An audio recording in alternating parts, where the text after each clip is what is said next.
Hello and welcome back to my channel. As in this video, we are covering the subject of marginal economics, being specific with the syllabus of Lucknow University for BBA students. So in the last video, we have talked about the meaning, nature and scope of marginal economics. Today, I will covering the principles of marginal economics. Starting with the basic definition, what a principle means. Principle just means a guideline that can provide you guidance to how to pursue a certain task in a certain manner. किसी भी काम करने को जो एक काम करने का सही तरीका होता है उसे आप कैसे आगे परस्यू करोगे, उसका एक स्टेप बाय स्टेप जो कॉन्सेप्ट्स होते हैं उनको अगर हम फॉलो करते आएंगे तो अपने सॉल्यूशंस की टवर्ड्स जल्दी हम पहुंचेंगे और ज़्यादा एक्यूरेटली पहुंचेंगे। यही चीज़ हमारा एक प्रिंसिपल होता है जो एक गाइडलाइन प्रोवाइड करता है कि किसी पर्टिकुलर टास्क को आप कैसे क्या कर सकते हो या कौन सी चीज़ उस पर अप्लाई हो सकती है। As such we are applying the economic theories as well as practical to solve the managerial problems. We definitely need some of the principles so that we can find our answers more accurately. As it says that it would be useful to examine the basic tools of managerial economics and the nature and extent of gap between the economic theory of the firm and the managerial theory of the firm. That means कि हम यहाँ पे basic क्या करना चाह रहे हैं, जो एक्चुअल प्रॉब्लम्स हैं और हमारी थ्योरेटिकल प्रॉब्लम्स है, इन दोनों के गैप को हम क्या करेंगे, कवर करेंगे using the basic tools of managerial economics. The contribution of economics to managerial economics lies in certain principles which are basic to managerial economics. कुछ हम बेसिक इकोनॉमिक प्रिंसिपल्स हम यूज़ करेंगे और उनको यूज़ करेंगे ताकि हम अपना बेसिस क्रिएट कर लें, एक हमारा अपना बेंचमार्क क्रिएट कर लें या एक हम स्टेज क्रिएट कर लें ताकि हम अपने जो मैनेजरियल प्रॉब्लम्स हैं उनको ज़्यादा अच्छे से क्या कर सकें, एनालाइज कर पाएँ. So basically there are 6 principles. तो these are the common principles जो हमें स्टडी करने होंगे. The first is the incremental principle, then the concept of time perspective, then opportunity, then discounting concept है, देन आपका इक्वी मार्जिनल कॉन्सेप्ट है, and the last is risk and certainty. Since I don't make our videos more than 10 minutes और approximately 10 to 12 minutes, क्योंकि अगर हम सारे principles को एक साथ डिस्कस करेंगे तो हमारा वीडियो काफ़ी लेंदी हो जाएगा. So I will covering only the first 2 principles in this video. आज हम जो टॉपिक बात करेंगे सिर्फ इन 2 प्रिंसिपल की बात करेंगे इन अ डिटेल, और बाकी भी हम सारे प्रिंसिपल्स को नेक्स्ट अपने पार्ट में हम वीडियो में आप लोग के साथ में शेयर कर लेंगे.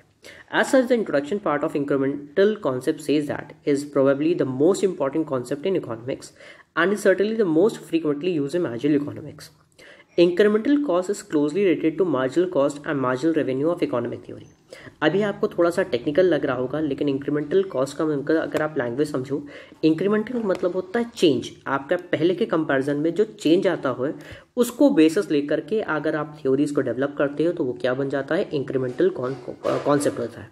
ऑब्वियसली हम इसमें क्या क्या कॉन्सेप्ट यूज करेंगे, मार्जिनल कॉस्ट और marginal revenue. Let me be more specific. Marginal cost का मतलब होता है कि अगर आपने एक एडिशनल यूनिट को प्रोड्यूस किया है तो आपकी कॉस्ट में कितने का चेंज आ रहा है वो आपका क्या बन जाता है, मार्जिनल कॉस्ट बन जाता है. उसी तरह मार्जिनल रेवेन्यू का मतलब होता है कि अगर आपने एक एडिशनल यूनिट को क्या किया है, सेल किया है, तो आपके रेवेन्यू में कितने का डिफरेंस आया वो क्या बन जाता है, मार्जिनल रेवेन्यू. लेट अस से कि आपने एक टी शर्ट 500 की सेल की, 2 टी शर्ट कहा कि हम भाई 500 नहीं, हम आपको 800 रुपये में सेल करेंगे. ऑल तो देखा जाए पर टी शर्ट हमारी कितने की पड़ी, 400 रुपीज़ की, बट मार्जिनल आप चेक करोगे कि हाँ भाई एक टी शर्ट तो 500 में सेल हो रही थी, लेकिन जो दूसरी है वो एडिशनल हमें सिर्फ कितने रुपए लेकर आई, 300 रुपये, तभी तो टोटल हमें कितने रुपए मिले, 800 रुपये. That means marginal revenue for 1 additional unit is 300, यानी एक एडिशनल टी शर्ट की मार्जिनल रेवेन्यू कितने रुपए चली जा रही है, 300 रुपये. So we are going to use this concept to understand the incremental concept. The 2 major concepts in this analysis are incremental cost and incremental revenue. 2 चीज पे हम यहाँ पे फोकस करेंगे, एक होता है कॉस्ट और दूसरा होता है revenue.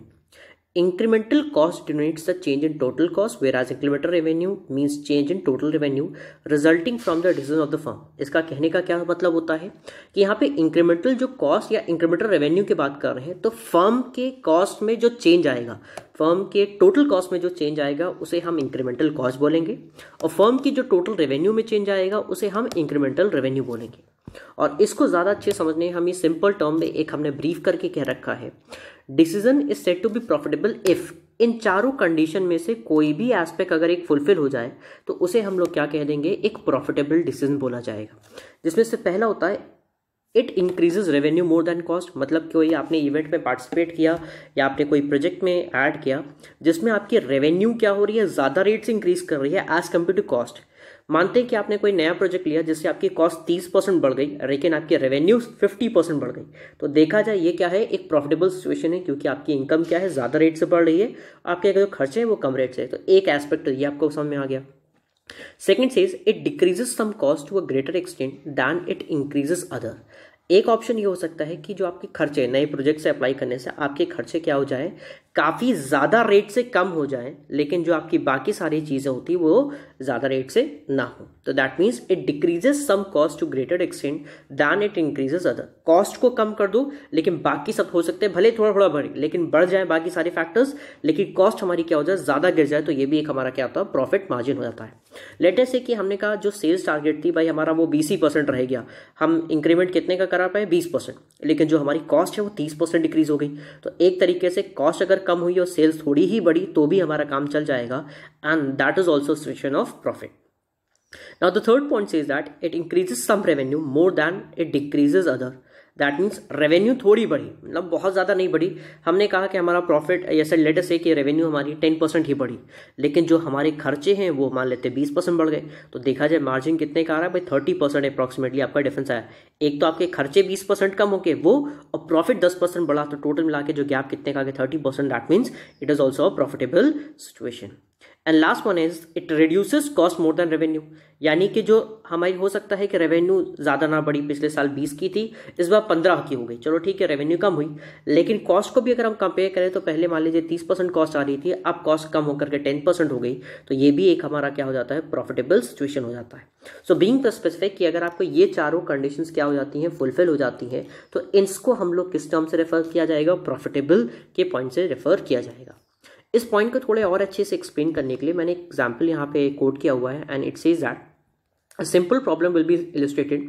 Suppose a new order is estimated to bring additional revenue of 10,000। हम मानते हैं कि कोई एक नया ऑर्डर है और वो हमें एक्स्ट्रा जो सेल्स ला करके देगा वो कितने की होगी, 10,000 रुपये, बट उस पर जो खर्चा आएगा वो लेबर होगा 3,000 का, मटेरियल होगा 4,000 का, और ओवरहेड्स मान लेते हैं 3,600। Mark my word, I am use incremental, यानी कंपनी उस बिजनेस में पहले से इन्वॉल्व है, ऐसा नहीं कि हम पहली बार लेबर लगा रहे हैं, मटेरियल लगा रहे हैं, सब कुछ था हमारे पास पहले से, लेकिन हाँ 10,000 रुपये की हमारी रेवेन्यू आ रही है और ये प्रोडक्शन की कॉस्ट आ रही है, और सेलिंग एडमिनिस्ट्रेटिव कॉस्ट हमारी कितने की, 1,400 की।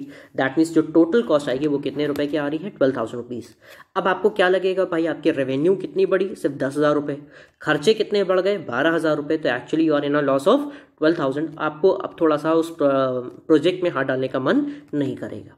But look at the other aspect, इसको एक थोड़ा सा अलग अप्रोच लेकर के हम चलते हैं और हम ये कहते हैं कि let us say if an order adds only 1,000 overhead expenses, मतलब क्या है, we are basically using the unutilise resources. हम ये मानते हैं कि suppose there is ideal capacity which can be utilise to execute this order. मतलब क्या है कि जो हमारे पास रिसोर्सेज हैं उन्हीं को हम थोड़ा थोड़ा यूटिलाइज कर रहे हैं। ओवरहेड एक्सपेंसेस, मान लेते हैं मेरे पास एक रूम था, उसका किराया देना था 10,000 रुपये किराया, लेकिन उसमें हम थोड़ा और एडजस्टमेंट करके थोड़ी देर और प्रोडक्शन कर सकते हैं, तो देखा जाए आपके थोड़े जो खर्चे होंगे वो क्या देखा जाए उस प्रोपोर्शन से नहीं बढ़ेंगे। तो ओवरहेड एक्सपेंसेस हमने मान लिया है कि सिर्फ 1,000 रुपये मान लेते हैं एक्स्ट्रा अगर चेंज आएगा।